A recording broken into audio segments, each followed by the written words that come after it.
Back with another brew. Welcome back to the channel. We are the Brewing Brothers. Today we are doing the first of our Skyrim series. Argonian Bloodwine.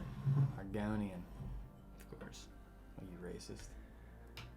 That's the racial slur that you call them. Is it the geckos? The lizard people? Yeah, the fishish, whatever the hell they are. Okay. It's been a minute since we played, but... So the Argonian Bloodwine, according to elderscrolls.fandom.com, the most reliable source, is that this is, in Skyrim, it is just a wine that you drink that I guess is available throughout the game. It makes you 40% resistant to poison for 50 seconds, so you can breathe underwater for 50 seconds. You have to steal it in some of the missions. But I remember it was in Whiterun. Yeah, it's like you can buy it from any food merchant, and you can buy it at the Nightgate Inn. This is probably more detailed than you guys need, but it's basically for water breathing and stuff. Because the Argonians are like these fish people.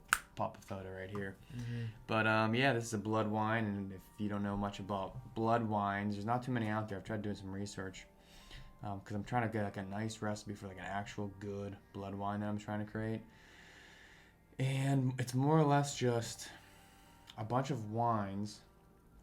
Not this one specific. I mean, this is just like an Argonian one, so this one has some specifics, but just a normal blood wine is just wine with just certain like sugars and spices added to it. A Christmas or a holiday wine is kind of similar. It just usually doesn't have a whole lot of sugars added to it. Did you add a blood orange to this? I added, I'll show the picture here. I got a bag of blood oranges from Trader Joe's. Didn't have a juicer with me, so I freaking used the mortar and pestle to freaking squeeze every single one. And then I got one bottle of dry Chianti, which I made. I think I made my Chianti a little bit too dry, so I ended up using that. Because, I mean, basically throughout this process, with the blood oranges, you're adding so much sugar to this thing. I used one bottle of dry Chianti, one bottle of semi-dry Barbera. It's just another red wine. It basically just called for like 2 bottles of red wine. This is just what I had laying around. A half of a cinnamon stick. And then 2, how do you call it? Anise star pods. Anise. Yeah, is that the one that's like, is that the licorice one? Yeah. Those gave this thing this crazy taste. I already tried. It's similar to licorice. Because, you know, of course, there's licorice is different, but they always say it's very similar to it. So that's what I used for this. So we're going to give it a try. So it should have like some orange. You can open it. It should have some orange taste along with a little bit of spices from the cinnamon. And it should have that licorice aftertaste from the anise pod. If I'm even saying that right, I'm sure you'll correct me in the comments. Gives it like this nice thick red coloring. Man, you can smell it already. It smells like the anise. It basically smells like licorice. Nice and you can smell the oranges. It's a nice. I like that. How like thick. Yeah, it's like definitely. If you look at it, if this was poured for me and I got wine, I'd be like, yeah, this is more than just a normal wine. It's thick. I just feel like it's got like almost like a pink glow to it, but.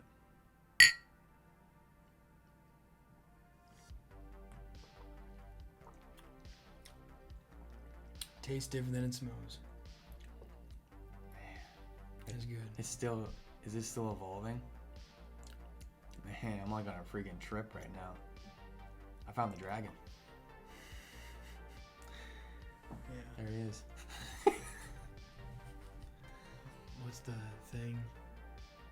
Oh. Oh yeah. To bring it down. It's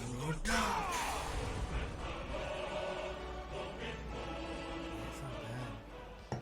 It smells like licorice. It's like I get this citrus from the oranges, so as soon as I swallow, it's like my tongue's getting hit from the citrus. and then it's like this slow, like licorice taste. But it's not just like one, it's just like wavering between that and the citrus for like 5 seconds.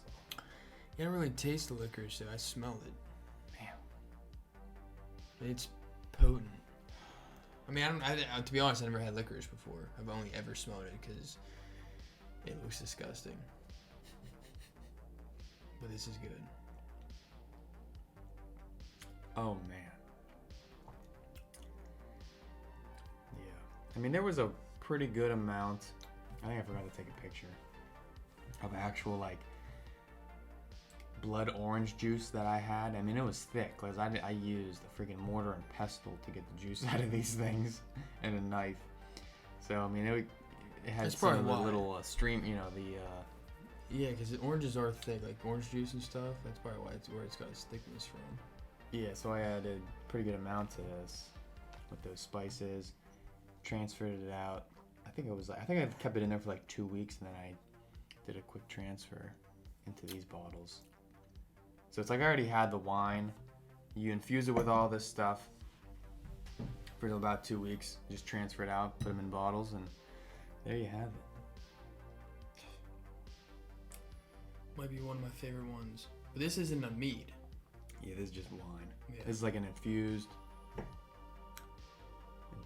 like, I mean, it's called a blood wine. So it's got sugars and spices, making it just more. Because just red wines in general, a lot of them taste the same. You have fluctuations on like dry, sweet, how those sorts of things. Small fluctuations on like the type of grape. But whenever you make something a blood wine, man, you're just throwing in spices, sugars. You know, you could add a little bit of like honey or what's that Mexican type of honey? Agave? Yeah, you can like add that kind of stuff. It's really all up to you, just to your little. It's like I don't know if it's honey. It's yeah, basically that's, the nectar yeah, of it's a nectar. But plant. I was, it's kind of just like a light. It's like a light honey. Yeah, it's like honey for people that are on like a diet. I feel like it's like vegan honey. I'm sure. Vegan honey. Yeah, because I found out freaking vegan people don't even eat honey. Yeah, because it's hurting bees apparently. Yeah. I guess you have to milk the. Yeah. No. But I feel like you could substitute if you're vegan for the. I mean, I don't know what it tastes like though. Yeah. If it tastes anything like tequila, which I doubt it does. I know I've had it before. It's like a light honey. It's sweet. Yeah. But anyways, this is the first to our Skyrim series. We have 2 meads that are ready to go. So we have the Argonian Bloodwine. This will be our first video on the Skyrim stuff. We got the Nord Mead, which is very interesting. Then you got the Honey Brew Meadery right outside of Whiterun. It's like a cidery type of mead. And then the other 2 are going to take us forever because we didn't even start them yet. The Blackbriar Mead, which involves like peppercorns and blackberries and Yeah, we're doing I forget what something else. great. Let's just like try to get as black as you possibly can, basically. Throw some licorice. Maybe. Like actual licorice, not even the stars. And then the juniper berry mead. So those ones are probably gonna. Those will probably be So like it's in the fall. just straight juniper berry. No, it's These juniper berries are one of the Actually, we're at greatest hops for that one. smelling on that with the juniper berries. juniper berries and hops and honey and hibiscus and.